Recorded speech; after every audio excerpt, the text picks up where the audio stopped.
এরে দুনিয়ার মানুষ রে, আমার মায়ার নবী, দয়ার নবী, রহমতের নবী এত সুন্দর, আপনাদের মনে প্রশ্ন থাকতে পারে হুজুর ইউসুফ নবীও তো সুন্দর, তাইলে আদমের চোখটা আমার মায়ার নবীর চেহারার ভিতরে কেন আটকে গেল? ও দুনিয়ার মানুষ রে, না না না, আমার মায়ার নবীর আল্লাহ এত সুন্দর কইরা বানাইছে, আমার মায়ার নবীর চাইতে সুন্দর আল্লাহ কাউরে বানান নাই। আল্লাহ তাআলা আমার মায়ার নবীকে লাবণ্যময় সৌন্দর্য দান করেছেন। ইউসুফ নবীকে আল্লাহ সাদা সুন্দর বানাইছেন। সাদা সুন্দরের চাইতে যিনি লাবণ্যময় সুন্দর তাকে বেশি ভালো লাগে। এরে দুনিয়ার মানুষ রে, আমার মায়ার নবী, দয়ার নবী, রহমতের নবী কেমন সুন্দর! আম্মা জান আয়েশা সিদ্দিকা রাদিয়াল্লাহু আনহা জানায় দেয়, এরে গরপাড়ার মুসলমান, একটু দিলের কানটা লাগায়া শুনবেন। ও আমার পর্দার অন্তরালের মা বোনেরা রে, আমি শুধু বাবা ভাইদের জন্য বয়ান করছি না, প্রত্যেকটা মানুষের জন্য বয়ান করতেছি। অল্প সময় আলোচনা করব, কিছু আমল দিব, এরপরে একসাথে মুনাজাত দিয়ে বিদায় হব। একটু দিলের কানটা লাগান। আম্মা জান আয়েশা সিদ্দিকা বলে, ও মদিনার নারীরা শুনো শুনো, ইউসুফ নবীরে দেখা মিশরের নারীরা তাদের হাতের আঙ্গুলগুলো কাইটা ফেলাইছে, আর আমার নবীরে যদি ওই মিশরের নারীরা দেখতো তাইলে তাদের আঙ্গুল নয় কলিজাটারে কাইটা ফেলতো। জোরে কন্যা সুবহানাল্লাহ। এরে গরপাড়ার মুসলমান, আমার মায়ার নবী কেমন সুন্দর ছিল! আম্মা জান আয়েশা সিদ্দিকা বলেন, ও দুনিয়ার মানুষ শোনো শোনো, তোমাদেরও একটা সূর্য আছে, যে সূর্যটা সকাল বেলায় উদিত হয় আর বিকাল বেলায় অস্তমিত হয়। আমারও একটা সূর্য আছে, এই সূর্যটা এশারের নামাজের পরে উদিত হয় আর ফজরের সময় অস্তমিত হয়। ও দুনিয়ার মানুষ, শুধু তাই নয়, আমার আপনার আম্মা জান আয়েশা সিদ্দিকা রাদিয়াল্লাহু আনহা জানায় দেয়, একদিন আমার সুই হারায় গেছে। হঠাৎ করে আমার মায়ার নবী যখন এশারের পরে ঘরের ভিতরে ঢুকছে, আমার মায়ার নবীর চেহারার আলো দিয়ে আমি আমার সুইটা খুঁজে পেয়েছি। শুধু তাই নয়, এমনকি আমার মায়ার নবীর চেহারার আলো দিয়া সুইয়ের ছিদ্র দিয়ে আমি সুতা পর্যন্ত ঢুকাইছি। হয় নাই, হয় নাই, জোরে কন্যা সুবহানাল্লাহ।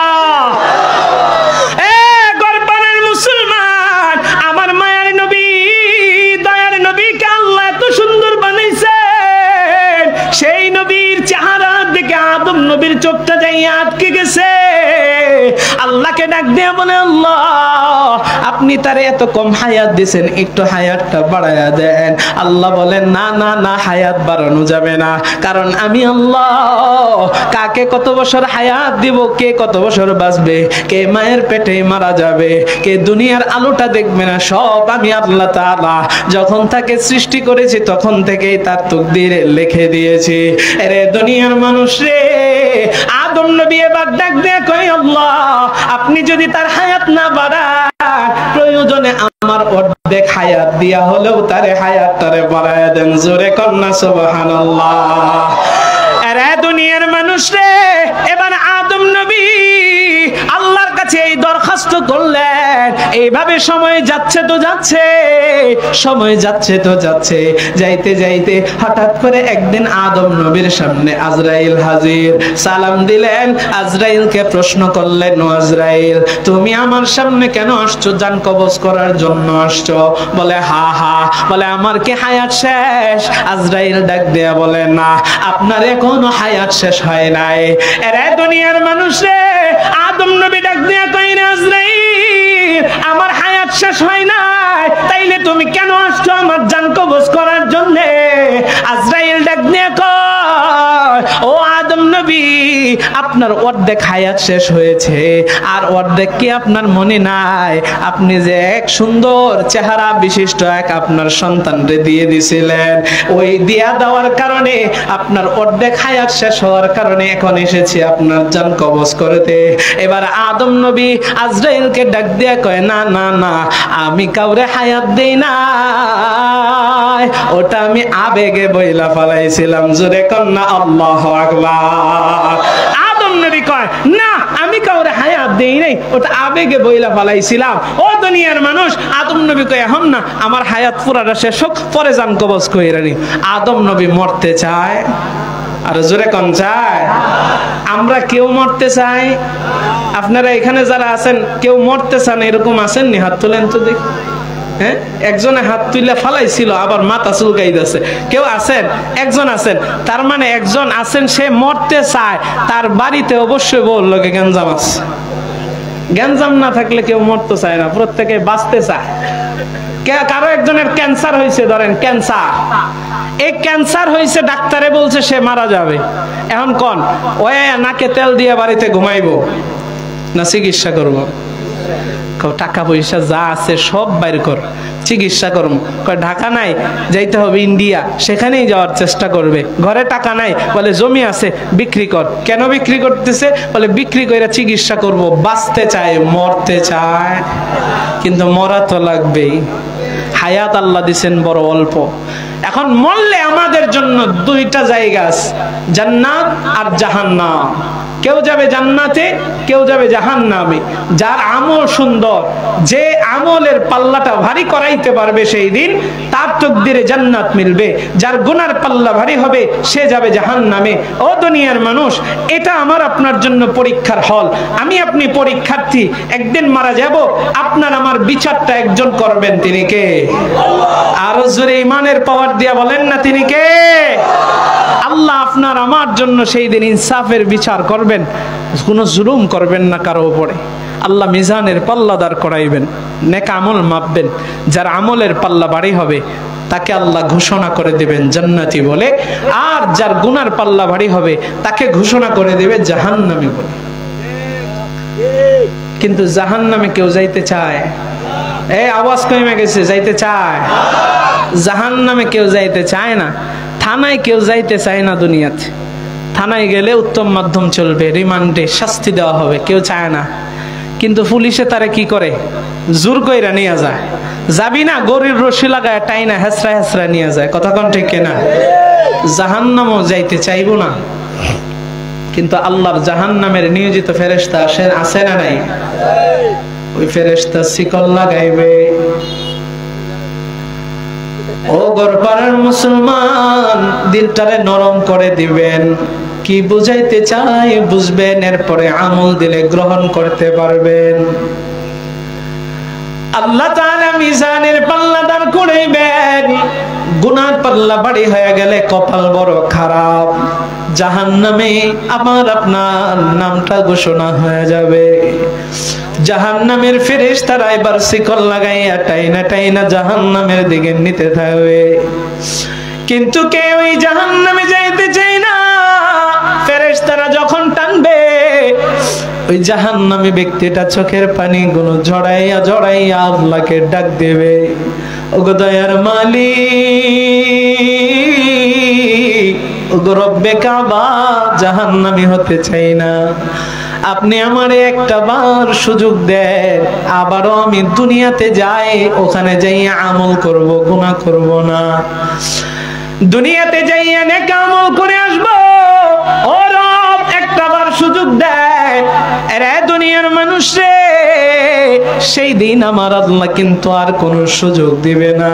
তাইলে এখন আপনি যে আমি যে দামি হায়াতটা পাইলাম, এটাই আপনার আমার জন্য বড় নিয়ামত। এই নিয়ামতটাকে এখনই আমার আপনার জন্য কাজে লাগাইতে হবে। মরতে আমরা কেউ চাই না, কিন্তু আমাদেরকে মরণ আঁকড়ায় ধরবে। আল্লাহ বলেন, কুল ইন্নাল মাউতাল্লাযী তাফিরুনা মিনহু ফাইন্নাহু মুলাকীকুম। আপনি আমি মরণ থেকে যতই পালাই না কেন, ফাইন্নাহু মুলাকীকুম, মরণ আমাকে আপনাকে আঁকড়ায় ধরবে। আপনি আমি যেথায় যাইয়ে পালাই না কেন, আমার আপনার আজরাইলের হাত থেকে বাঁচার কোনো সুযোগ নাই। ও গরপাড়ার মুসলমান, তাইলে আমার আপনার জান্নাতি হওয়া লাগবে। জাহান্নামী হয়ে গেলে সেই দিন আর দুনিয়াতে আসতে পারবো না। এই সময়টাই আমার আপনার এখন এই কাজে লাগাইতে হবে। নবী বলেন, আদ-দুনিয়া মাজরাআতুল আখিরাহ, এই দুনিয়া হচ্ছে আখিরাতের ক্ষেত স্বরূপ। এই পৃথিবীর জমিনে আমি আপনি ফসল আদি উৎপাদন করি, চাষবাস করি, ব্যবসা বাণিজ্য করি। এরে দুনিয়ার মানুষ রে, একটু দিলের কান লাগায় শুনেন আর বুঝেন, দুনিয়াতে বাঁচার জন্য আমি আপনি ইনকাম কইরা, টাকা পয়সা রোজগার কইরা আমার আপনার জন্য রিজিকের ব্যবস্থা করি। আল্লাহ তাআলার নবী জানায় দেয়, আর দুনিয়া মাজরাতুল আখিরাহ, দুনিয়াটা আখিরাতের ক্ষেত স্বরূপ। ওই আখিরাতের ইনকামটা আপনার দুনিয়া থেকে করে নিয়ে যাইতে হবে। এবার একটু জবাব দেয়া জানায় দেয়, আমাদের আমল করার দরকার আছে না নাই? আরো জোরে কোন আছে না নাই? এমনি আমি আপনি কিন্তু আখিরাতের দিকে আগায় আছি, জান্নাতের দিকে আগায় আছি। এরে দুনিয়ার মানুষ রে, আমার মায়ার নবী, দয়ার নবী, রহমতের নবীর কারণে আল্লাহ তাআলা আমার আপনার মর্যাদা এত পরিমাণে বাড়াইছেন।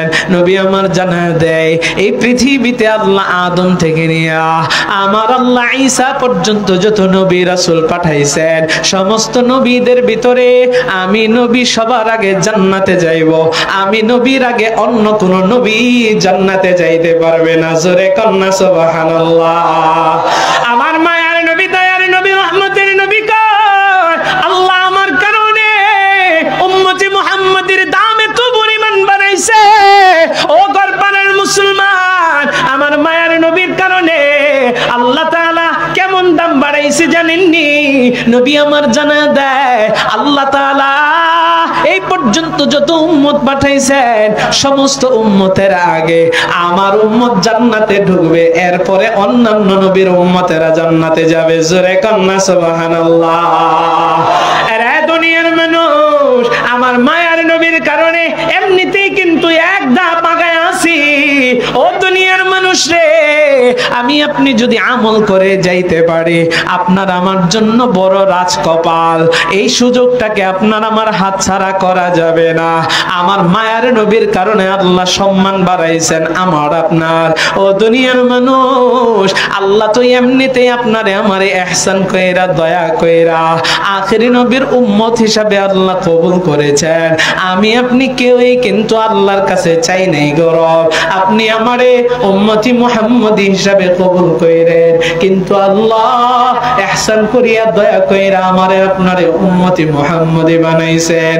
ও দুনিয়ার মানুষে, আমি আপনি আজকে নবী চিনি না, নবীরে বুঝি না, যার ফলে আমার মায়ার নবীরে তেমন মহাব্বত অনেকে করে না। আরে দুনিয়ার মানুষ রে, আল্লাহ তাআলার পয়গম্বর আমার আপনার নবীকে আমার আল্লাহ তাআলা সমস্ত বিশ্ব জগতের জন্য রহমত স্বরূপ বানাইছেন।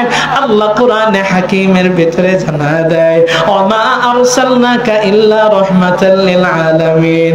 হে নবী, আমি আপনাকে সমস্ত বিশ্ব জগতের জন্য রহমত স্বরূপ বানাইছি। জোরে কন্না সুবহানাল্লাহ। নবী আমার রহমত নাকি গজব? আহারে জোরে কন্না, রহমত নাকি গজব? এ দুনিয়ার মানুষ, আমার মায়ার নবী রহমত। মায়ার নবীকে যে বেশি পরিমাণে ভালোবাসবে, মায়ার নবীকে নিজের জীবনের চাইতে ভালোবাসতে হবে। আমার মায়ার নবীকে সবকিছুর চাইতে ভালোবাসতে হবে। লা ইউমিনু আহাদুকুম হাত্তা আকুনা আহাব্বা ইলাইহি মিন ওয়ালিদিহি ওয়া ওয়ালাদিহি ওয়ান নাসি আজমাইন। আপনার সন্তান সন্ততি, আপনার স্ত্রী, আপনার মা বাবা, আপনার ব্যবসা বাণিজ্য, টাকা পয়সা, নেতা নেত্রী যা আছে, আর নবীর শান আশিক বিনে কে বুঝিবে আমার মায়ার নবীর শান। রহমাতুল লিল আলামিন নবী, রহমাতুল লিল আলামিন নবী, কোরআনে প্রমাণ। উম্মত বিনে কে বুঝিবে আমার দয়ার নবীর শান। আশিক বিনে কে বুঝিবে আমার দয়ার নবীর শান। জোরে কোন ঠিক কিনা? নবী আমার ওই মদিনার বুলবুল,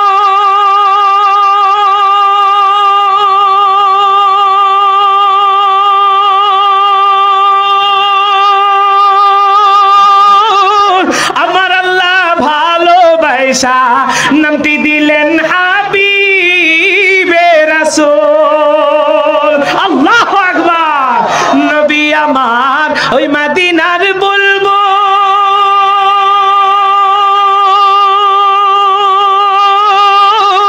আমার আল্লাহ প্রেম করিয়া নামটি দিলেন হাবিবে রাসূল। ওই নবীকে ভুল বুঝিলে, ওই নবীকে না মানিলে থাকবে না ঈমান। উম্মত বিনে কে বুঝিবে আমার দয়ার নবীর শান, আশিক বিনে কে বুঝিবে আমার মায়ার নবীর শান। রহমাতুল লিল আলামিন নবী, রহমাতুল লিল আলামিন নবী, কুরআনে প্রমাণ। উম্মত বিনে কে বুঝিবে আমার দয়ার নবীর শান, আশিক বিনে কে বুঝিবে আমার মায়ার নবীর শান। ও গর্বরের মুসলমান, আমার নবীকে আমাদের নিজের জীবনের চাইতেও ভালোবাসা লাগবে কি লাগবে না? ভালোবাসা তো তখনই প্রমাণ হবে আমার নবীকে আপনি আমি যখন পরিপূর্ণভাবে সবার চাইতে বেশি ভালোবাসবো, তখন নবী যেই কথাগুলো বলেছেন প্রত্যেকটা কথা, প্রত্যেকটা কাজ আমার আপনার নিজের জীবনে বাস্তবায়ন করতে হবে। যদি বাস্তবায়ন করতে না পারেন এটা ভালোবাসা হলো না। আর বাস্তবায়ন করার জন্য নবীজি হাদিসের ভিতরে বলেছেন, মান আহাব্বা সুন্নতি ফাকাদ আহাব্বানি ওয়া মান আহাব্বানি কানা মাই ফিল জান্নাহ। যে ব্যক্তি আমার সুন্নতকে ভালোবাসবে সে আমাকে ভালোবাসবে, আর যে আমাকে ভালোবাসবে সে আমি নবীর সাথে জান্নাতে একসাথে থাকবে। জোরে কোন না সুবহানাল্লাহ। তাহলে নবীর সুন্নতকে ভালোবাসার দরকার আছে না নাই? নবীর সুন্নত মাথায় টুপি সর্বদাই রাখার চেষ্টা করবেন, দাড়ি রাখার চেষ্টা করবেন, আপনার আমার গায়ের ভিতরে জামা লাগাইবেন। ও দুনিয়ার মানুষ, খাবারের ভিতরে দস্তরখানার আমল চালু কইরা দেন সুন্নত। রাস্তা দিয়ে হাঁটবেন তো চোখগুলোকে একটু নত করে যাবেন। ও দুনিয়ার মানুষ, শুধু তাই নয়, প্রত্যেকটা কাজে মসজিদে ঢোকার সময় সুন্নত আছে, বাথরুমে প্রবেশ করার সময় সুন্নত আছে। আরে মুসলমান, আপনি বাথরুমে কিভাবে আপনি পরিষ্কার করবেন সেই সুন্নতটাও আমার নবী শিক্ষা দিয়েছেন। জোরে কন্না সুবহানাল্লাহ। এই কথা যখন এক কাফের শুনেছে, ওই সাহাবীকে ডাক দেয়া কই, সাহাবী কি কস, তোদের নবী বাথরুমে কেমনে ঢুকবি এটাও শিক্ষা দেয়? মানে তুচ্ছ তাচ্ছিল্য কইরা বলতেছে। সাহাবী ডাক দিয়া কয়, ও কাফের শোনো শোনো, আমাদের নবী রহমতের নবী শুধুমাত্র বাথরুমে কেমনে প্রবেশ করে এটাই আমাদেরকে শিক্ষা দেয় না, বরং বাথরুমে প্রবেশের পর আমি কিভাবে আমার শৌচাগারটা করব, কোন হাতে আমি পানি ব্যবহার করব, এই সুন্নত তরিকাটাও আমার নবী শিক্ষা দেয়। জোরে কন্না সুবহানাল্লাহ। আরে দুনিয়ার মানুষ রে, আমার মায়ের নবীর সুন্নত তরিকায় যদি নিজের জীবনটাকে চালায় তাইলে দেখবেন শান্তি আর শান্তি। দাড়ির বিষয়টা যেহেতু বললাম, অনেক ভাইরা আছেন দাড়িটারে রাখেন না। ও দুনিয়ার মানুষ রে, কি কি জবাব দিয়া জানা দেয় যদি দাড়ির বয়ান করা হয়? বলে হুজুর একটু বয়স টয়স হোক তখন দাড়ি রাখমুনে, 40 যাক একটু পাকক পরে রাখুমনে। আর কিছু যুবক আছে বলে হুজুর বিয়া শাদী কইরা লই পরে দাড়িটারে রাখুমনে। এরকম যুবক সমাজের ভিতরে আছে না নাই?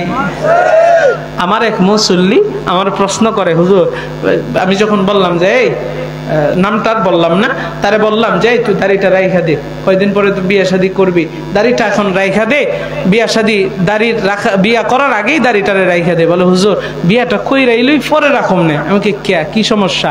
হুজুর বউ দেখতে গেলে অনেক মেয়েরা দাড়ি দেখা পছন্দ করেন। কই কথাটা ঠিক আছে, কিছু মেয়ে তো এরকম আছে দাড়ি দেখা পছন্দ করে না। এই কথাটা যখন মাথার ভিতরে ঢুকলো, আমি খুব গভীরভাবে চিন্তা করলাম, কইরা এই শুক্রবারে একটা বয়ান রেডি করলাম, মানে যে সপ্তাহে ঘটনা ঘটছে বয়ান রেডি করলাম। তা আমার যুবকেরা আমার খুব ভক্ত, যুবকেরা খুব ভক্ত। যুবকদেরকে বললাম তোরা আগে বাগে তো মসজিদে আসিস, ওই শুক্রবারে একটু আগে আসিস, বিয়ার ফজিলত নিয়ে আলোচনা করুন, কনে কিভাবে দেখতে হয় সুন্নত তরিকা আছে।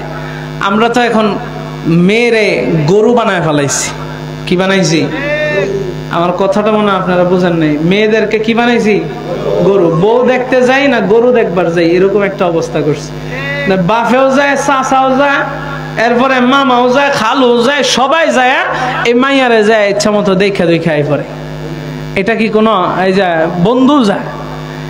এটা তো কোনো সুন্নত তরিকার ভিতরে পড়ে না। এখানে যায় প্রথমে আপনারা কবিরা গুনার ভিতরে শামিল হইলেন, পর্দার খেলাফ কাজ করলেন। আল্লাহ কোরআনে বলেছেন কুল্লিল মুমিনিনা ইয়াগুদ্দু। দেখেন আলোচনা করলে শুধু লম্বাই হবে, আমি যাচ্ছি না, শুধু আয়াতের কথাটা বলে দিই। কুল্লিল মুমিনিনা ইয়াগুদ্দু মিন আবসারিহিম ওয়া ইয়াহফাযু ফুরুজাহুম, এটা পুরুষের ব্যাপারে বলেছেন। নারীর ব্যাপারে বলেন কুল্লিল মুমিনাতি ইয়াগুদ্দুনা মিন আবসারিহিন্না ওয়া ইয়াহফাযনা ফুরুজাহুন্না। উভয়ের আল্লাহ তাআলা লজ্জাস্থান এবং চোখের হেফাজতের জন্য বলছেন। পর্দার বিধানকে আল্লাহ ফরজ করে দিয়েছেন। আপনার বউ দেখার জন্য আপনার বন্ধু যায়, সে যায় আপনার বউয়ের দিকে যে তাকাবে, ভালো নজরে তাকাবে? আপনাদের বিবেকে কি কয়? কথা কন না গা, ভালো নজরে তাকাবে? শয়তান তো একজন বসে আছে ধোঁকা দেওয়ার জন্য। এক নাম্বার ওয়ানে যায় কবিরা গুনাহ করলেন। দ্বিতীয় নাম্বার, বউটারে পণ্য বানায় ফেলাইলেন। না, এই কাজটা করবেন না। যাবেন, মহিলাদেরকে যদি প্রথম চান্সে পাঠান তো পাঠাইলেন, যায় চুপচাপ দেখে আসলো, খরচও কমাইবেন। শ্বশুর বাড়িতে বিয়ের আগে ছেলেরা বিয়ে করার জন্য যে যায়, খাবার যে খায় ইচ্ছা মতো যায় খায় আসে, এটাও জায়েজ নেই। হয়ে যাইবেন, বয়ান করলে অনেক করতে হবে। অল্প অল্প বলে বলে আপনাদের ভিতরে আমি প্রশ্ন রেখে যেতে চাই না, ওলামায়ে কেরামদের কাছে জিজ্ঞাসা করবেন। সম্মানিত হাজিরিন, আলোচনার সময় যেহেতু আমি কমিয়ে দিচ্ছি, আমি স্কিপ করে সামনের দিকে যাচ্ছি। তো যাই হোক, আমি ওই ছেলেকে বললাম, তুই বিয়ের আগে দাড়িটা রেখে দিচ্ছ, শুক্রবারে বয়ান করব। যে আমি একজনকে প্রশ্ন করেছিলাম বিয়ের আগে দাড়িটা রাখার জন্য, সে বলতেছে মেয়েরা পছন্দ করে না। সার সংক্ষেপে বলে দেই, আমি বলেছিলাম শুনে রাখো, যারা বিয়ে করতে চাও, ভালো মেয়ে পেতে চাও, বিয়ের আগেই দাড়িটারে রাইখা এরপরে বিয়ে করতে যাও। কারণ তুমি তোমার মুখের ভিতরে দাড়িটা রাখছো, এটা নবীর সুন্নাহ, একটা ওয়াজিব বিওয়াজিবের কাছাকাছি বিধান। নবীকে ভালোবাসা দাড়িটা রাখছো, আল্লাহ রাসূলের মহব্বতে দাড়ি রাইখা যখন তুমি একটা কন্যারে দেখতে গেলা, ওই মেয়ে তোমাকে দেখা যদি রিজেক্ট করে দেয়, বুঝে নিবা সে আল্লাহর বিধানকে অপছন্দ করেছে, নবীর সুন্নাহকে অপছন্দ করেছে। আর যেই মেয়েটা নবীর সুন্নাহকে অপছন্দ করতে পারে, সেই মেয়েটা কখনো দিনদার পরহেজগার মুত্তাকিনা কোনো কন্যা হতে পারে না, ঠিক কিনা? আর যেই মেয়েটা পরহেজগার মুত্তাকিন, পরহেজগার কোনো নারী হবে না, এই মেয়েটাকে তুমি বিয়ে কইরা যদি তুমি রাবিয়া বসরির মতো থাকতে চাও, তাইলে এটা বোকামি ছাড়া অন্য কিচ্ছু হতে পারে না, ঠিক কিনা? এটার ঘর থেকে যে সন্তানগুলো আসবে, এই সন্তানগুলো আল্লাহর বিধানকে পছন্দ করবে না, এই সন্তানগুলো আল্লাহ রাসূলকে মহব্বত করবে না, এই সন্তানগুলো এই নারীর গর্ভ থেকে ঐশীর মতো হয়ে বের হইবে, ঠিক কিনা? তাইলে আমাদেরকে কোরআন সুন্নাহর প্রত্যেকটা রাসূলের সুন্নাহ আদর্শ মোতাবেক চলার দরকার আছে না নাই? ও দুনিয়ার মানুষ, তাইলে আমার আপনার আমলের বিকল্প অন্য কিছু? দুনিয়ার মানুষরে যদি নেক আমলের পাল্লাটা ভারী করে যেতে পারি, আরে নবী তো বলেন আল কাইয়াসু মান দানা নাফসাহু ওয়া আমিলা লিমা বাদাল মাউত। জ্ঞানী তো সেই ব্যক্তি যার নিজের নফস সম্পর্কে জ্ঞাত হলো, আর জ্ঞাত হইয়া তার পরকালের জীবনের জন্য এই পৃথিবীতে সে আমল করলো, তার সুন্দর পরকালের জিন্দেগীর জন্য আমল করে গেল, সেই হচ্ছে জ্ঞানী। তাহলে আমাদের আমল করার দরকার আছে না নাই? আর জোরে কোন আছে না নাই? ও দুনিয়ার মানুষ, এবার আমি আপনাদেরকে আমল দেব, ভিতর দিকে ঢুকে যাচ্ছি, খুবই মনোযোগ দেন। আমার আপনার সময়টা বড় মূল্যবান, হেলাই খেলাই কাটানো যাবে না। রে গড়পাড়ার মুসলমান, গভীর মনোযোগ। আপনি আমি যদি নেককার হতে পারি, তাইলে কিন্তু আমার আপনার সাকরাতটাও বড় সহজ হবে। আর যদি বদকার হয়, তাইলে আপনার আমার সাকরাতটা বড় কষ্টদায়ক হবে। আরে দুনিয়ার মানুষ রে, আল্লাহ তাআলা কোরআনে হাকিমের ভিতরে বলেন কুল্লু নাফসিন যায়িকাতুল মাউত, প্রত্যেকটা প্রাণীর মৃত্যুর স্বাদ গ্রহণ করা লাগবে। ও দুনিয়ার মানুষ, এই স্বাদ আবার কেমন স্বাদ? বলে তরকারির স্বাদ নাকি? না না না, একটা তরকারির উদাহরণ দিয়ে বোঝায়।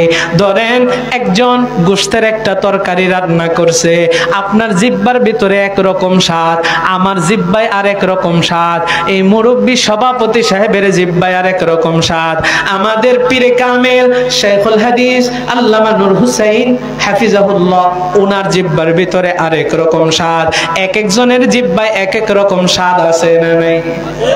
আরো জোরে কাম। আরে দুনিয়ার মানুষ রে, মৃত্যুর স্বাদটা এক একজনের এক এক রকম। নেককারের মৃত্যুর স্বাদ এক রকম, আর বদকারের মৃত্যুর স্বাদ অনেক রকম। এই আমার আব্বা জানেরা, যুবক ভাইরা রে, মৃত্যুর স্বাদ কেমন কেমন, বদকারের মৃত্যুর স্বাদটাই কেমন। একদিন হযরতে আজরাইল আলাইহিস সালাতু ওয়াস সালাম আল্লাহর কাছে আরজ করলেন, ওগো রব্বে কাবা, আমি তোমার হাবিব, তোমার বন্ধু হযরতে ইদ্রিস আলাইহিস সালাতু ওয়াস সালাম, যিনি আমার আল্লাহ তাআলা যাকে এই পৃথিবীতে কোন একটা জামানায় কোন একটা গোত্রের জন্য নবী হিসাবে পাঠাইছিলেন, ওই ইদ্রিস নবীকে হযরতে আজরাইল বড় পছন্দ করে। আল্লাহকে ডাক দিয়ে কয়, গো রব, তোমার এই পয়গম্বর ইদ্রিস নবীর সাথে আমি বন্ধুত্ব করতে চাই। এরে দুনিয়ার মানুষ, গভীর মনোযোগ। আমার মায়ার নবীর সাথে বন্ধুত্ব ছিল হযরতে জিবরাইলের। হযরতে জিবরাইল কোন নবীর কাছে 10 বার, কারো কাছে 20 বার, কারো কাছে 30 বার, এইভাবে এক একজনের কাছে এক এক রকম গিয়েছেন। আর আমার মায়ার নবীর কাছে হযরতে জিবরাইল 40,000 বার গিয়েছেন। জোরে কন্না সুবহানাল্লাহ। মানে নবীর সাথে হযরতে জিবরাইলের ভালোবাসাটা বেশি। জিবরাইল নবীরে খুব ভালোবাসতো, নবীর সাথে জিবরাইলের বন্ধুত্বের সম্পর্ক ছিল। জোরে কন্না সুবহানাল্লাহ। তাহলে ওই ইদ্রিস নবীরে পছন্দ করে কে? আজরাইল। মনোযোগ আছে? আমার দিকে মনোযোগ আছে না ঘুমাইতেছেন? লিল্লাহি তাকবীর। ইদ্রিস নবীরে পছন্দ করে কে? আজরাইল। আল্লাহ, মানে আল্লাহ তো সবাইরে পছন্দ করে। ইদ্রিস নবীর আজরাইল, দেখেন কেমন ওয়াজ শুনতেছে। ইদ্রিস নবীর আজরাইল পছন্দ করে, বন্ধুত্ব করতে চাই। আল বিদায়া ওয়ান নিহায়া তাফসীরের কিতাবের ভিতরে ঘটনাটা এসেছে। আল্লাহর কাছে ডাক দিয়া বলে, আল্লাহ, তোমার পয়গম্বর ইদ্রিস নবীর সাথে আমি বন্ধুত্ব করতে চাই। ওগো রব্বে কাবা, আপনি যদি অনুমতি দেন আমি বন্ধুত্ব করবার চাই। আল্লাহ কয়, রে আজরাইল, যা যা যা, আমি অনুমতি দিয়ে দিলাম। আজরাইল এবার ইদ্রিস নবীর কাছে আসলেন, ডাক দিয়া কয়, ও ইদ্রিস পয়গম্বর, আমি আপনার কাছে এসেছি। ইদ্রিস নবী ডাক দিয়া কয়, রে আজরাইল, কেন আসছো? জান কবজ করার জন্য নি। কারণ আজরাইল রে দেখা তো সবাই ভাবে মৃত্যুর জন্য আসছে। আরে দুনিয়ার মানুষ রে, আজরাইল ডাক দিয়ে কয়, গো ইদ্রিস পয়গম্বর, আমি আপনার কাছে জান কবজের জন্য আসি নাই, আপনার কাছে এসেছি আমি আপনার সাথে বন্ধুত্ব করবার চাই, আপনারে আমার বড় ভালো লাগে। ও দুনিয়ার মানুষ রে, ইদ্রিস নবী আজরাইলকে ডাক দিয়া কয়, রে আজরাইল, আমি যার তার সাথে বন্ধুত্ব করি না, তোমার সাথে বন্ধুত্ব করব। আমার 3টা শর্ত আছে। জোরে কন্যা কয়টা? আরো জোরে। জোর হয় নাই। পিছনের মানুষরা কয় না কয়টা? শুনতে চান? 3টা শর্ত শুনতে চান? তা আপনারা যদি মন মরা হয়ে আছেন, আমি আবার মন মরা হয়ে থাকলে কথা কইতারি না। আরো দিছে 11টার সময়, এই সময় তো বয়ান করি না। কি যে আজকে বাল হুজুর আছে দেখা করতেছি। সম্মানিত হাজিরিন, শর্ত কয়টা?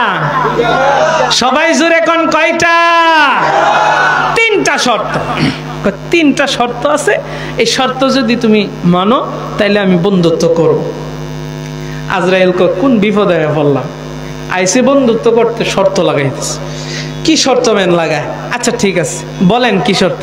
তুমি আমার জান কবজ করবা এই মুহূর্তে। কি কবজ করব? কয়টা কি কোন? বন্ধুত্ব করতে এসে জান কবজ করবো কেন? জান কবজ কইরা আমাকে একটু মৃত্যুর স্বাদটা বুঝাইবা। মৃত্যুর স্বাদটা আমি একটু বুঝবার চাই। তার মানে জান কবজ কইরা আবার জান ঢোকায় দিতে হইব। আর বিপদে পড়ছে নি, আজরাইল দৌড় দেয়া গেছে আল্লাহর কাছে, যাই কর, আমি গেছি বন্ধুত্ব করতে। উনি তো এমন শর্ত ফালাইছে, প্রথম শর্তই তো মারাত্মক শর্ত, জান নাকি কবজ করতাম, মৃত্যুর স্বাদ বুঝাইতাম। আল্লাহ কয়, ঠিক আছে, তুমি যেহেতু বন্ধুত্ব করতে চাইছো, আচ্ছা যাও, আমি অনুমতি দিয়ে দিলাম। জোরে কন্না সুবহানাল্লাহ। এবার আজরাইল আইসা ইদ্রিস নবীর সামনে দাঁড়াইছে। ইদ্রিস নবীরে তার ভালো লাগে, বন্ধুত্ব করতে চায়। বন্ধুরে যদি কেউ কোন রকম ভালোবাসে, যদি সত্যিকারের বন্ধুত্ব হয়, তাইলে বন্ধু বন্ধুরে কষ্ট দিতে পারে নাকি? আজরাইল ইদ্রিস নবীরে তার বড় ভালো লাগে, তার জানটা কবজ করবে মৃত্যুর স্বাদ বোঝানোর জন্য। আজরাইল তো জানে মৃত্যুর স্বাদ কতটা ভয়ঙ্কর, মৃত্যুর স্বাদ, মৃত্যুর যন্ত্রণা কতটা ভয়ঙ্কর আজরাইল তো জানে। আজরাইল ইদ্রিস নবীর জানটা যতটুকু স্মুথলি কবজ করা যায় এইভাবে কবজ কইরা আবার ভিতরে জানটাকে ঢোকায় দিছে। এরে দুনিয়ার মানুষ রে, সংক্ষেপে আমি এবার আপনাদেরকে জানাইয়া সামনের দিকে চলে যাব। ইদ্রিস পয়গম্বর বলে, ও আজরাইল, এক শর্ত তুমি পূরণ করলা, 2 নম্বর শর্ত। বলে কি? বলেন 2 নম্বর শর্ত, তুমি আমারে জাহান্নাম ঘোরাইবা। ও দুনিয়ার মানুষ রে, আজরাইল আল্লাহর কাছে আবার যায় বলে, আল্লাহ, আমার ওই বন্ধু শর্ত দিয়েছে 2 নম্বর, জাহান্নামটা তারে ঘোরায় ঘোরায় দেখাইতাম। আল্লাহ বলে, যাও যাও, জাহান্নাম ঘোরায় ঘোরায় দেখাও, আবার তাড়াতাড়ি বের করে নিয়ে আইসো। হযরতে আজরাইল যায় তাড়াতাড়ি কইরা ইদ্রিস নবীর জাহান্নামটা ঘুরাইছে। ইদ্রিস নবী জাহান্নামও দেখে আসছে। এবার 3 নাম্বার শর্ত, আজরাইল রে ডাক দেয়া কইরা, আজরাইল, বন্ধুত্ব করতে চাইলে 3 নাম্বার শর্ত পূরণ করো। বলে কি?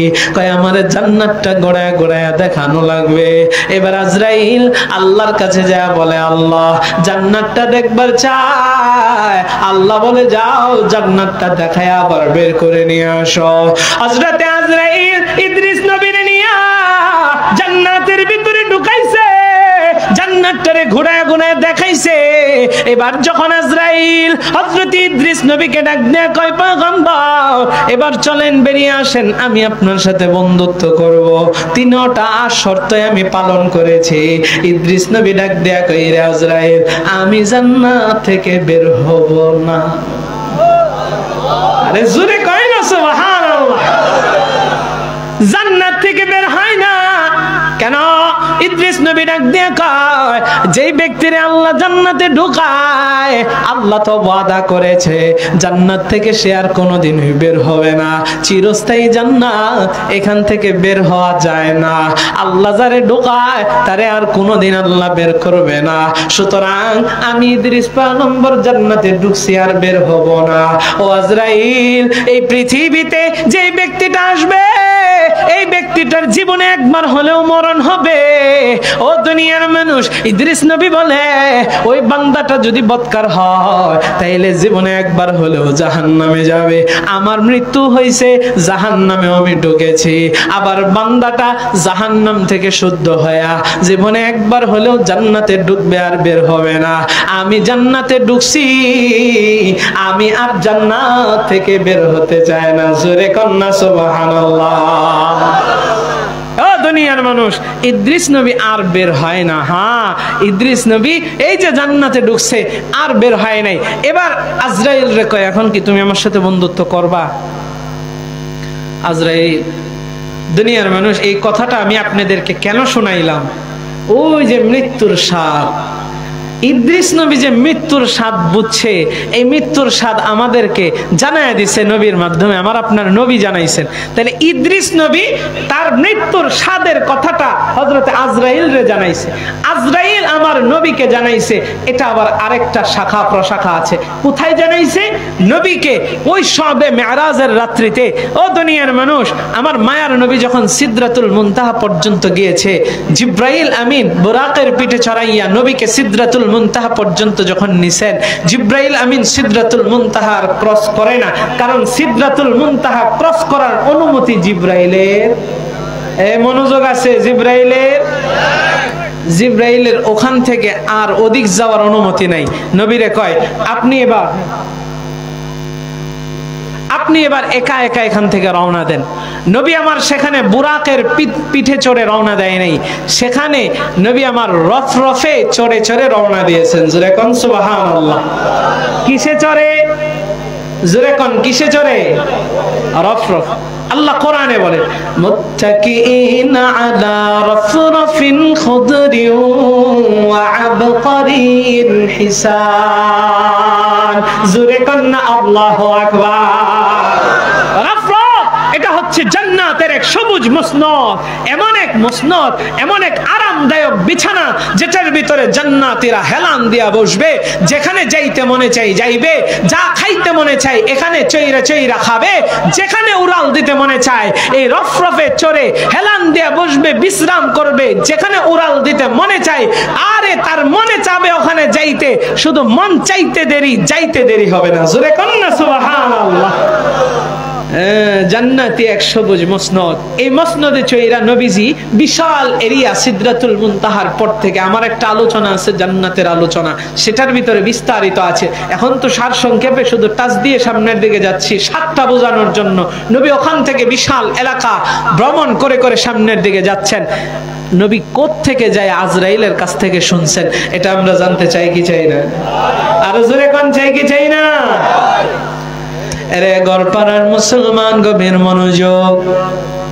আল্লাহ তাআলা আপনার আমার জন্য জান্নাতটাকে বড় দামি কইরা বানাইছেন। ওই জান্নাতের মসনদ এটাও বড় দামি এক মসনদ। রফরফ এমন এক দ্রুতগামী, এমন এক দ্রুতগামী আপনার আমার যানবাহন। এই রফরফ আপনার আমার, আমরা যে সারা জীবন বুরাকের কথা শুনেছি, এই বুরাকের চাইতেও রফরফ বড় দ্রুতগামী। আরে দুনিয়ার মানুষরা, আল্লাহ তাআলা আপনার আমার জন্য জান্নাতের বিছানাটা এটা বানায় রাখছেন।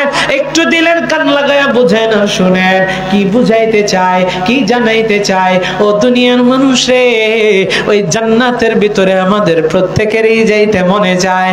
জান্নাত তো এমন এক জায়গা, যে জায়গার ভিতরে যা খাইতে মনে চাইবে খাইতে পারবো, যা চাইতে মনে চাইবে আমরা চাইতে দেরি হবে, আল্লাহর দিতে দেরি হবে না।